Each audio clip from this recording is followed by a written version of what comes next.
Hey there! Barge on other side. You still need us? What do we do now to tie my train to the barge? Mademoiselle Takatak, loka coca mitchen. What did your husband say? You attach chain to train and chain put train with barge. Hop, catch it, sir.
Hello, Kate Walker here. Miss Walker, this is Professor Pont. I'm about to start my lecture on the Yukols at any moment. Please make haste to come. Okay, I'll give it my best. Excellent. We'll be in the main lecture hall. See you soon.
Ah, there you are, Miss Walker. Good, good.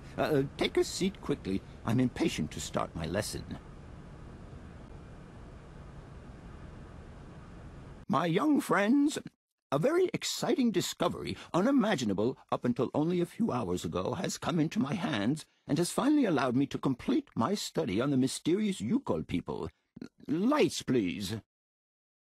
The Yukols are a people from the far north about whom very little is known. They live far away, very far away, on the frozen borders of Syberia.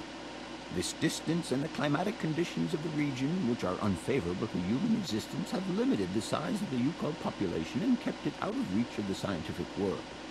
The handful of slides that follow are actually the only documentation we have in our possession. It was a Russian explorer who made these drawings and took these photographs 100 or so years ago. Today, we owe what we know about the Yukol people and their culture to him. We know that the origins of the Yukols date back to the last ice age. Curiously, evidence of their presence has been found in Western Europe, and more precisely in the prehistoric caves at the heart of the Alps. This people, it seems, undertook a long migration over centuries towards the far north of the globe. The reasons for this migration are due to the importance of the mammoth in their craft, trade, and culture. They used them for transportation and as beasts of burden.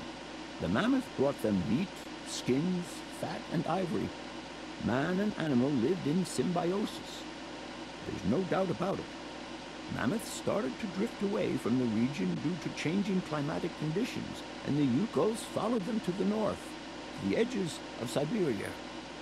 Prehistoric cave drawings, identified as Yukol in origin, first led me to the extraordinary hypothesis that the Yukols had managed to domesticate the mammoth. They are, to the best of our knowledge, the only prehistoric people to represent a man riding a mammoth. Today, because of this genuine mammoth skin effigy, identified by myself as an authentic Neolithic object, I can confirm this hypothesis. Yukol forebears managed to tame mammoths. Prehistoric man uses little imagination. He draws what he sees and represents scenes from real life. This familiar day-to-day object is actually a children's toy. As we have seen, Yukol existence was inextricably linked to that of the mammoth. They used its skin for clothing and to make the roofs and walls of their houses.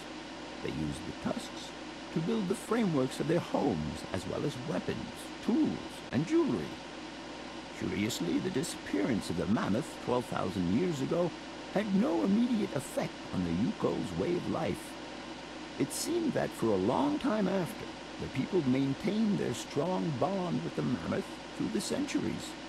As incredible as it may seem, the Yukol people have continued right up until the start of this century to feed themselves on mammoth meat and to use the skin for clothing and shelter. Their ivory craftwork industry is still flourishing. It would appear that to preserve ancestral customs, the Yukols learned how to exploit through the centuries the large number of frozen mammoth carcasses that were perfectly preserved in the ice of the Siberian tundra. They have been able to live mainly off this enormous freezer stock for almost 30 centuries. As plausible as this explanation may seem, it seems it is not enough for the scientific community who, I will confess, is greatly perplexed by the question. In the absence of acceptable scientific evidence, we have to make do with Yukol shaman artifacts. The research department that I have the honor to represent today lends no credence to the myths and legends that these tribal charlatans peddle. We have to take their stories at face value, mere tales to while away the long Siberian winter. The legend of the Siberian ice ark is a very good example, and you are invited to find out for yourselves from the pamphlet that I had passed around to you. This legend would have us believe that today, somewhere on a lost island to the north of Syberia, there are living mammoths still in existence, a sort of hangover from the Ice Age. This small herd has been miraculously preserved for more than 120 centuries by the Yukol's tender care. And the island on which the pachyderms are said to live is called Syberia. My friends, I advise you to resist the temptation you may have to believe in this pish and tish. The island of Syberia is not charted on any map, and the idea that mammoths have survived to the 21st century is an idle scientist's pipe dream. The Yukols were sadly among the first victims of the colonization of continental Siberia led by the Russians in the 20th century. The Kolkhoz and Sovkhoz systems, as well as the exploitation, disdain, and humiliation the people had to suffer, marked a definitive break in the Yukol's traditional lifestyle. Since the collapse of the communist regime, the Yukol population finds itself confronted with the same political and social upheavals that other Siberian communities are experiencing. There are two consequences to arise from this. Some Yukols have lost their tribal identity and have integrated into the Russian population. Others, however, have sought long and hard to re-establish links with their ancestral culture that was lost under the Soviet regime. Now, at the start of the 21st century, the last true surviving Yukols have gone to live on the vast territories of their ancestors. Nobody knows today where they live or how they survive. Their very existence would be a matter for speculation if they did not turn up periodically at the tundra's most isolated fur trading posts to exchange mammoth tusks for essential items. There ends my lecture for today. Thank you for being among us today, Miss Walker. Please make your way to the laboratory where you will find your mammoth doll. There are also photocopies of my lectures should you so require them.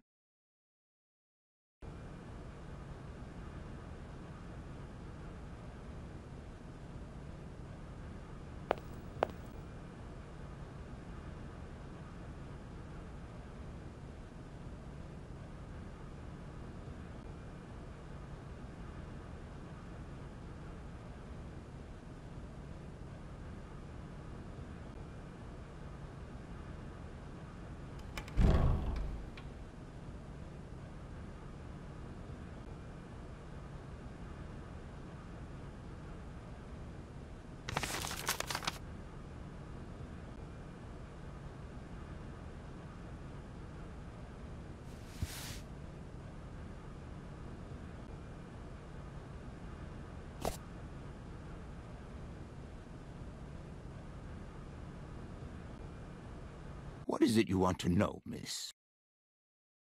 I must congratulate you for your lecture. You were right. The subject is absolutely fascinating. I never believed that mammoths could be so interesting. What you heard was only the tip of the iceberg, my dear. But if I have at least awoken a passion in you, I'm only too proud. Did Hans Vorarlberg agree with your hypothesis on the Ukals being able to tame mammoths? Now, Hans was no man of science. His pathological obsession was to find mammoths that were still in existence. Such a hypothesis is somewhat overblown, don't you think? You don't believe in it yourself? Mammoths died out thousands of years ago. Of this we are certain. Today the only mammoths in Syberia are frozen ones. Do you know where Hans might have gone after his stay here in Barrockstadt? No, but I would not be surprised if he left in search of the Ukals, or what is left of them today. I'll leave you in peace. I hope I haven't disturbed you too much. Sorry?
Hello? Where are you? Hi, Dan. I'm in Barrockstadt. Bollock what? Is that a town? I hope the man you're looking for lives there. Are you coming home soon? From what I gather, it's one huge university with an extraordinary station, aviary. If you could only see it, there are trees and birds everywhere. It's so weird here. Sounds like a great place for a bit of sightseeing. So, are you coming back soon? I don't think so. In fact, the train I'm traveling on has some kind of a mechanical problem. We've been forced to stop here. Us? I thought you were alone. Who's with you? Oscar, the train engineer. You're messing around with mechanics now, are you? Don't be so stupid, Dan, please. Oscar is an automaton created by Mr. Varlberg, the man I'm looking for. And he's not any old robot. He's a sophisticated butler type, if you see what I mean. He's a bit obsessive as well. Kate, I don't know what they're feeding you in Europe, but don't you think it's time that you came home? But my mission still isn't finished. To hell with your mission. I don't know why you accepted it in the first place. If you just stuck to the middle of the road, then we wouldn't be in this mess. We? If there's any mess, it's me who's in it. And while I'm trying to come to grips with strange towns, you, my darling, are sitting at home on your butt. I seem to remember we had nothing against my departure. It was only going to be 2 or 3 days, Kate. Please, try to put yourself in my shoes. Your shoes. Not only do I have to fit myself into your diary, but I've got to get myself into your shoes as well? Is there anywhere else Sir would like me to put myself while we're on this subject? Look, I don't want to talk about it now. Call me back when you've calmed down. I was perfectly calm before I picked up your call. I only wanted a few words of encouragement, not your disdain. Was that too much to ask? You can be such a selfish... Takes one to know one, sweetheart.